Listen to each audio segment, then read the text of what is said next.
Alors, bonjour à tous. Nous revoilà ensemble, leçon numéro 2. Alors, j'espère que vous avez eu une bonne semaine. Certainement, on veut célébrer le Seigneur Dieu et se réjouir qu'il nous soutient et nous aide dans toutes nos situations. Merci au Seigneur pour sa grâce.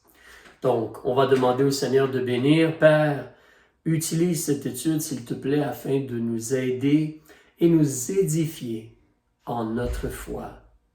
Par le nom de Jésus-Christ et pour ta gloire. Amen. Amen. Alors, comme je disais, leçon numéro 2, permettez-moi de faire un certain lien avec la première leçon. Lors de la première leçon, nous avons vu, ou peut-être si je te pose la question, quelle est la puissance de Dieu qui nous permet à toi et à moi d'être sauvés? La puissance de Dieu pour notre salut, c'est l'évangile de Jésus-Christ. La bonne nouvelle que Christ est mort pour mes péchés, enseveli et ressuscité pour ma justification. Ça, c'est la puissance de Dieu pour notre salut. Là, nous allons regarder ensemble Romains chapitre 3. Si tu veux venir avec moi à cet endroit-là, dans le Nouveau Testament, page 215. Cela débute à la page 214, mais pour l'instant, on peut se placer à la page 215. Romains chapitre 3. Et le titre de la leçon aujourd'hui, c'est « Comment être justifié gratuitement ». Oui, gratuitement. Être justifié gratuitement. Donc, premièrement, nous voulons parler de la réalité de pouvoir être déclaré juste par Dieu lui-même ou reconnu comme juste par Dieu lui-même et comme pouvant aller avec lui dans sa maison ou être reçu par lui dans la maison du Père, dans sa maison à lui. Nous voulons parler de cela. Donc, deuxièmement, nous voulons aujourd'hui considérer l'importance d'être capable de reconnaître. Nous voulons le savoir. Donc, connaître, savoir quelque chose, connaître quelque chose, reconnaître quelque chose, accepter notre condition devant Dieu. C'est important pour toi et moi de réaliser la condition, notre condition devant Dieu. Romains chapitre 3, nous pouvons remarquer justement, il nous dit au verset 9, alors, il parle aux gens qui sont à Rome, des gens qui ont été sauvés, qui sont à l'Assemblée, qui se sont convertis à Jésus-Christ, qui ont reçu Christ comme leur sauveur. Ils ont cru l'évangile de Jésus-Christ. Au verset 9, il leur dit, « Et quoi? Sommes-nous donc plus excellents? » Il parle à ces gens-là, mais dans le contexte, tu peux reculer au verset 1 pour voir qu'il parle de la prérogative. Ça, c'est un mot qui veut dire l'avantage. Il dit au verset 1, « Quelle est donc la prérogative ou l'avantage du juif? Ou quelle est l'utilité de la circoncision? Est-ce qu'un juif a un avantage sur quelqu'un qui n'est pas juif ou qui est comme un gentil? » Et il dit au verset 9, « Sommes-nous donc plus excellents? » Est-ce que les Israélites sont plus excellents que nous? Il répond lui-même en disant au verset 9, « Nullement, pas du tout. » Car nous avons déjà fait voir que tous, juifs et grecs, donc que tu sois un Israélite ou un non-Israélite, quelqu'un qui est d'une autre nation, comme toi et moi, je pense que nous ne sommes pas probablement Israélites, mais donc juifs et grecs, qu'est-ce qu'ils sont? Ils sont assujettis au péché à la fin du verset 9. Le mot assujetti parle d'être comme placé sous une domination ou un contrôle, comme être soumis à quelque chose. Peut-être nous pouvons utiliser l'autre mot, un esclave. Alors en réalité, nous avons donc, comme Paul dit, en réalité, on a fait voir que tous, juifs et grecs, sont assujettis au péché. Nous sommes comme des esclaves, nous sommes soumis, contrôlés, nous sommes esclaves du péché. La désobéissance ou faire le mal nous contrôle. Notre cœur porte vers le mal ou les mauvaises choses. vers le fait de désobéir à Dieu. On aimerait essayer d'obéir à Dieu, mais la chair, elle est faible. Nous disons des choses que nous regrettons, nous pensons des choses que nous regrettons, nous faisons des choses que nous regrettons, qui sont mauvaises.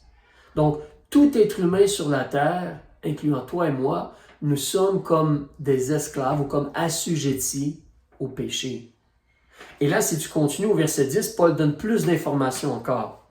Et ce qu'il va faire, c'est qu'il va citer ou aller chercher des passages de l'Ancien Testament pour mettre devant les yeux des gens la vérité, ce que Dieu dit dans ses paroles. Alors au verset 10, il dit selon qu'il est écrit, comme dans l'Ancien Testament. En réalité, ici au verset 9, il est en train de parler, au verset 10 plutôt, selon qu'il est écrit, il n'y a point de juste, non pas même un seul. On va voir dans un instant, il parle d'un psaume, mais il n'y a personne qui est juste. Aucun être humain est juste, pas même un seul. Nous sommes injustes ou coupables, ou désobéissants, pécheurs, soumis ou assujettis au péché en tant qu'être humain. Au verset 11, justement, le verset 11 et verset 12, en réalité, comme sur vos feuilles, vous pouvez voir, c'est une citation du psaume 14, verset 1 à 3, et psaume 53, verset 1 à 4. Vous pouvez aller voir cela vous-même, mais ici, on lit au verset 11, « Il n'y a personne qui ait de l'intelligence. Il n'y en a point qui cherche Dieu. » Et ça, c'est dans la réalité que Dieu regarde sur la terre, donc abaisse les nuées ou les nuages, ou tasse ou déplace les nuages, regarde sur la terre, là, dans ce sens-là, très imagé. Mais Dieu regarde sur la terre, puis il n'y a personne qui ait de l'intelligence. Il n'y en a point qui cherche Dieu.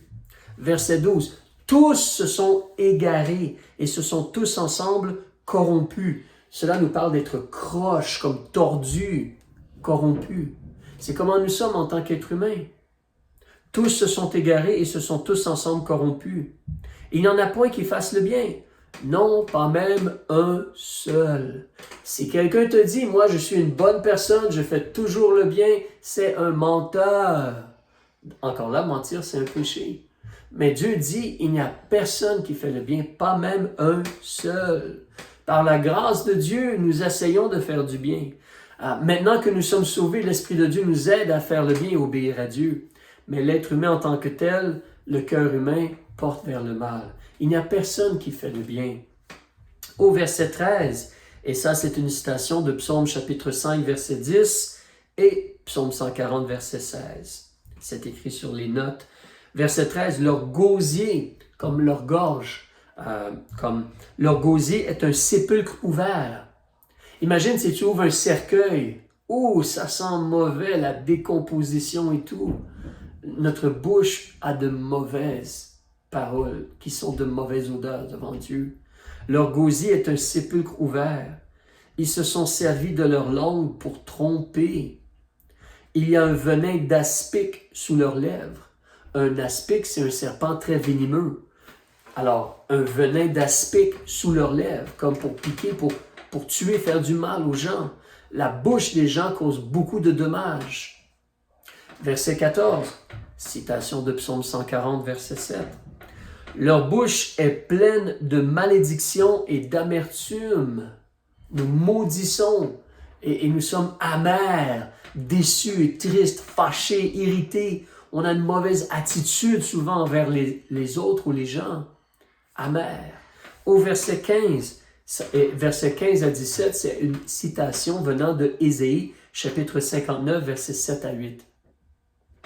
Verset 15, ils ont le pied léger pour répandre le sang, à les tuer. Ils n'ont point connu, verset 16, la désolation et la ruine sont dans leur voie, leur chemin. Ils détruisent. Ils n'ont point connu le chemin de la paix. Ils n'ont point la paix dans leur cœur et ils ne sont point en paix avec les gens autour d'eux. Verset 18, la crainte de Dieu n'est point devant leurs yeux. Ah, nous pouvons faire ce que nous voulons, Dieu ne voit pas, peu importe. La crainte de Dieu n'est point devant leurs yeux. Alors, quand on lit ces versets-là, nous devons être honnêtes et reconnaître ou savoir notre condition devant Dieu tous les êtres humains sont coupables devant Dieu. Certains vont dire, moi je suis meilleur que lui, ou moi je suis meilleur que elle. Oui, mais devant Dieu, tu es coupable en réalité. Et tu mérites le feu éternel. Tu mérites l'étang ardent de feu et de soufre, l'enfer, la prison, le jugement de Dieu pour avoir désobéi aux lois, aux règles de Dieu. Nous sommes coupables. Troisième chose, si vous tournez la page dans vos notes, c'est important de savoir reconnaître ou de savoir, de reconnaître et accepter que personne ne peut être justifié devant Dieu par les œuvres de la loi. Personne.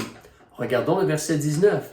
Il nous dit, « Or, nous savons que tout ce que la loi dit, la loi de Dieu, elle le dit à ceux qui sont sous la loi, afin que toute bouche soit fermée et que tout le monde soit reconnu coupable devant Dieu. » En réalité, la loi de Dieu te condamne. La loi de Dieu te dit ne convoite point, mais toi tu convoites. La loi de Dieu te dit ne mens point, mais toi tu mens. La loi de Dieu te dit d'aimer Dieu avec tout ton cœur, mais nous ne faisons pas cela. Alors la loi de Dieu, devant la loi de Dieu, nous sommes coupables. La loi ne nous justifie pas. La loi nous déclare coupables. Tu essaies peut-être de garder certains commandements. C'est bien. Mais tu en as brisé plusieurs. Tu as désobéi plusieurs fois. La loi dit tu es coupable. Tu es coupable. Au verset 20, parce que personne ne sera justifié devant lui par les œuvres de la loi, car c'est la loi qui donne la connaissance du péché. La loi te dit de ne pas faire le mal, mais tu le fais. La loi ne te pardonne pas, la loi ne peut pas te sauver, la loi ne te justifie pas. La loi, elle te condamne en réalité. C'est une situation sérieuse. Nous devons être honnêtes et réaliser. Essayer de faire le bien ne va jamais m'amener vers le ciel. Essayer de faire le bien ne va jamais pardonner le mal que j'ai fait. Essayer de garder les lois de Dieu. Vous savez, des fois, les gens parlent de la loi royale. Aime ton prochain comme toi-même. Ça, c'est vraiment ce qui est important. Mais nous ne faisons pas cela de toute façon. Et les autres lois sont aussi importantes. Dieu a dit de l'aimer avec tout son cœur et de ne pas avoir d'idole. Et ainsi de suite. Nous sommes coupables devant Dieu. La loi, en réalité, nous déclare coupables devant Dieu. Là, peut-être, on peut s'arrêter et on va commencer à être comme découragé, ou triste, ou croire qu'on a un énorme fardeau sur nos épaules. Comment pouvons-nous être reçus par Dieu dans ce cas? Comment pouvons-nous être justes devant Dieu? Amen. Il y a une solution. Nous devons, en quatrième lieu donc, nous devons savoir, nous devons reconnaître et accepter que nous pouvons recevoir la justice de Dieu d'une autre façon. Il y a une autre façon d'être justifié par Dieu. Je suis coupable, j'ai brisé la loi, mais Dieu peut me justifier d'une autre façon. Pas en faisant le bien, pas en faisant des bonnes œuvres, pas en essayant de gagner mon ciel, mais il y a une autre façon d'être justifié devant Dieu. Continuons, regarde au verset 21 avec moi. Mais maintenant, la justice de Dieu a été manifestée sans la loi. La loi et les prophètes lui rendent témoignage, comme la loi, les écrits de Moïse, les 5 premiers livres de la Bible. Genèse, Exode, Lévitique, Nombre, Deutéronome. La loi parle que tu peux être justifié sans observer la loi, parce que la loi parle d'un Messie à venir. Les prophètes aussi, les écrits des prophètes, les autres livres dans l'Ancien Testament, les écrits des prophètes. Alors, comme les livres historiques ou comme les livres prophétiques, comme Ésaïe, parlent beaucoup du Messie à venir. Alors, mais donc, la loi et les prophètes témoignent de la réalité que tu peux devenir juste devant Dieu sans la loi. Alors, comment dans ce cas-là? Comment, pasteur Éric, est-ce qu'on peut faire cela? Continuons à lire. Verset 22. La justice de Dieu, dis-je, par la foi en Jésus-Christ. pour tous ceux et sur tous ceux qui croient. Ah, ça c'est merveilleux. Tu vois ce que Dieu propose? Si tu reconnais qui Jésus-Christ est, ce qu'il a fait sur la croix, mort pour tes péchés, enseveli, ressuscité pour ta justification, si tu as foi ou confiance dans le sacrifice de Jésus-Christ, dans la personne de Jésus-Christ, alors, par la foi en Jésus-Christ, sur toi, pour tous ceux et sur tous ceux, c'est la justice de Dieu. Dieu va placer sa justice sur toi. Dieu va te donner la justice. Dans les prochaines études, on va parler que la justice, c'est un cadeau, un don de Dieu. Mais là, on te dit que la foi, elle est pour et sur tous ceux qui ont foi dans la personne de Jésus-Christ. C'est pour ça, ce que Jésus demande, c'est que tu sois prêt à te repentir, te détourner de ce qui est mauvais selon lui et te tourner vers Jésus et placer ta confiance en Jésus-Christ. Et le travail ou le sacrifice ou l'intercession, ce qu'il a fait sur la croix pour payer pour tes péchés.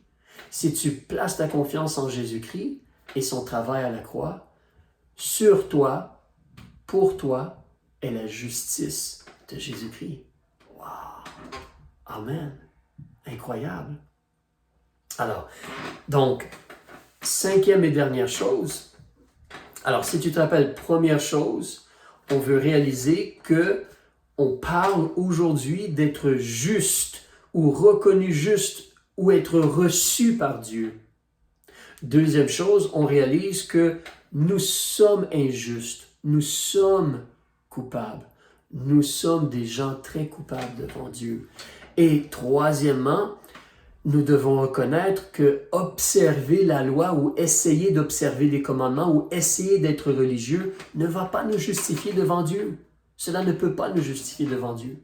Mais gloire à Dieu, quatrièmement, par la foi en Jésus-Christ, nous pouvons avoir la justice de Dieu sur nous. Alors, cinquièmement, c'est important de savoir, de reconnaître et accepter la réalité. Excuse-moi, je dois tourner ma page. Donc, savoir, reconnaître et accepter la réalité que la justice gratuite de Dieu existe en la personne de Jésus-Christ. La justice gratuite. Tu ne dois pas payer pour, ni travailler pour. Dieu la donne gratuitement. Incroyable. Lisons cela. Regarde avec moi, nous sommes rendus donc au verset 23. Romains chapitre 3, verset 23. « Car il n'y a point de distinction, il n'y a aucune différence, puisque tous ont péché. » Le Juif, moi au Canada, toi au Congo, nous avons désobéi. Tous les êtres humains sur tous les continents, tous les êtres humains qui ont existé ou qui vont exister, nous avons péché. Il n'y a point de distinction devant Dieu. Certains pensent qu'ils sont meilleurs que d'autres ou plus religieux que d'autres, mais ils sont aussi coupables devant Dieu. Il n'y a point de distinction. Tous ont péché. Pas seulement tous ont péché. Regarde l'autre partie de la phrase. Et sont privés de la gloire de Dieu. Privés. Tu ne peux pas avoir la gloire de Dieu. Qu'est-ce que la gloire de Dieu? C'est la présence de Dieu. C'est la maison de Dieu. C'est le ciel. Tu ne peux pas avoir cela parce que tu as désobéi. Que faisons-nous généralement lorsque quelqu'un brise la loi? Est-ce qu'on lui donne une récompense? Non, c'est plutôt une punition.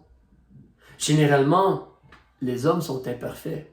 Les juges sont imparfaits. Les policiers sont imparfaits. Mais généralement, ceux qui sont en prison, c'est ceux qui ont brisé la loi. Alors, nous avons brisé la loi de Dieu. Nous ne pouvons être reçus par Dieu. Nous sommes privés de la gloire de Dieu. Nous méritons le feu éternel, l'étang ardent de feu et de soufre. Ah, mais regarde au verset 24. Oh, c'est une phrase merveilleuse. Et qu'ils sont justifiés. Tout le monde est coupable. Tous ont péché et sont privés de la gloire de Dieu. Mais ces mêmes tous-là, tous les êtres humains, ils sont justifiés gratuitement par sa grâce, par la rédemption qui est en Jésus-Christ. Alors, pour tout être humain, Nous sommes coupables, mais nous pouvons être justifiés gratuitement. C'est une grâce. Le mot grâce veut dire une faveur que nous ne méritons pas.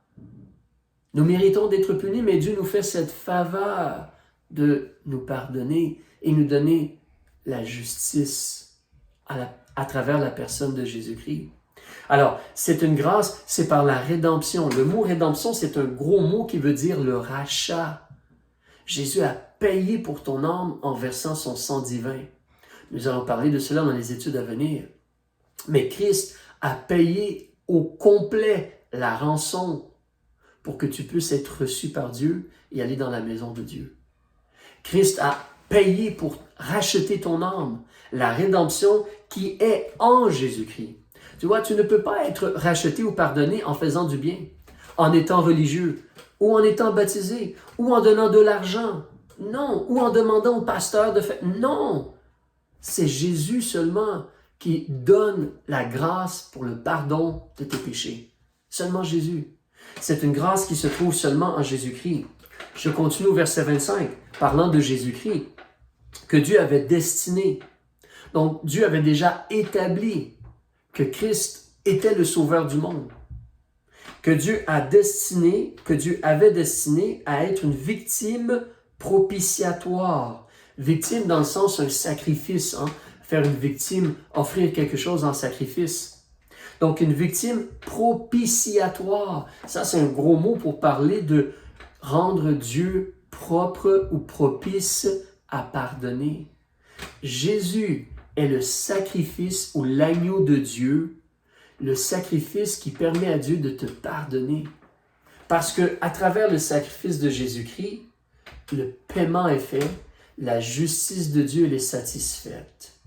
Parce que Jésus, il est sans péché. Et il meurt comme un innocent, sans péché, à ma place et à ta place. C'est une victime qui rend Dieu capable et prêt à pardonner. Donc, c'est une victime propitiatoire. Comment cela se fait-il? Est-ce que cela se fait par le baptême, en allant à l'église, en donnant de l'argent pour les pauvres? Non. On nous dit que Dieu avait destiné à être une victime propitiatoire par la foi en son sang. Tu as confiance que Christ a versé son sang. Il est mort et il a versé son sang divin pour laver tes péchés. C'est par la foi en son sang. Afin de manifester sa justice par le pardon des péchés, commis auparavant, pendant les jours de la patience de Dieu. Donc Jésus est venu seulement une fois. Et quand Jésus il est mort pour tous les gens qui ont vécu avant lui et tous les gens qui vont vivre après lui. Alors les gens auparavant regardaient le Messie va venir. Et c'est lui qui nous sauve. Nous, le Messie est venu et c'est lui qui nous sauve. Alors, mais la réalité, c'est que donc, Dieu a agi, mais il demeure juste. C'est important de réaliser cela. Regarde au verset 26. Afin, dis-je, de faire paraître sa justice dans ce temps-ci, afin d'être reconnu juste et comme justifiant celui qui a la foi en Jésus. Alors, relis cela et puis comprends bien ce qu'il dit. Dieu, il est juste. Comme Dieu, il est juste, il doit punir celui qui fait le mal. C'est la justice. Si quelqu'un vient chez toi et vole tes choses, que vas-tu demander ou réclamer? La justice. Qu'on punisse celui qui a fait le mal, qu'on te redonne ce qui est à toi. Dieu, il est juste. Il doit punir celui qui fait le mal. Sinon, il n'est pas Dieu. Il ne peut plus être Dieu. Il n'est pas un vrai Dieu. Mais Dieu, il est saint, juste, lumière, parfait, vérité, amour, compassion. Et Dieu doit punir le péché. Mais Dieu, il est parfaitement juste. Il a agi pour que le péché soit puni, mais il a agi aussi pour que toi et moi, nous puissions être justifiés. Tu vois, Dieu punit parce que Christ a été frappé à la croix, mais Dieu te justifie, comme il dit, parce que tu as la foi en Jésus. Dieu est merveilleux et parfait, alléluia. Dieu est merveilleux et parfait, amen, alléluia. Oh, il nous faut l'aimer et le servir. Il en est tellement digne, alléluia. Mais Dieu, il est juste Et il a agi pour payer pour nos péchés à travers son Fils. Mais il est juste et il nous justifie à travers le sacrifice de Jésus-Christ. Dieu est 100% juste. Si Dieu aurait dit aux êtres humains, si Dieu dit aux êtres humains, vous pouvez entrer dans mon ciel, ce n'est pas grave, peu importe, vous n'êtes pas parfait, mais je suis miséricordieux. Alors Dieu n'est pas juste. Mais Dieu, il est juste et parfaitement miséricordieux. Il a agi, le péché a été puni, Christ a été frappé pour notre péché, mais Christ, par son sang maintenant, nous justifie, parce qu'on a foi dans son sang. Ça, c'est la vérité de Dieu. Ça, c'est le salut de Dieu. C'est le salut de Dieu. Je continue un peu. Où est donc le sujet, je lis le verset 27, où est donc le sujet de se glorifier? Il est exclu. Par quelle loi? Par la loi des œuvres? Non, mais par la loi de la foi. Tu ne peux pas te glorifier. Tu ne peux pas dire, moi, je suis une bonne personne, je vais aller dans la maison de Dieu. Oh non. Comment as-tu été sauvé?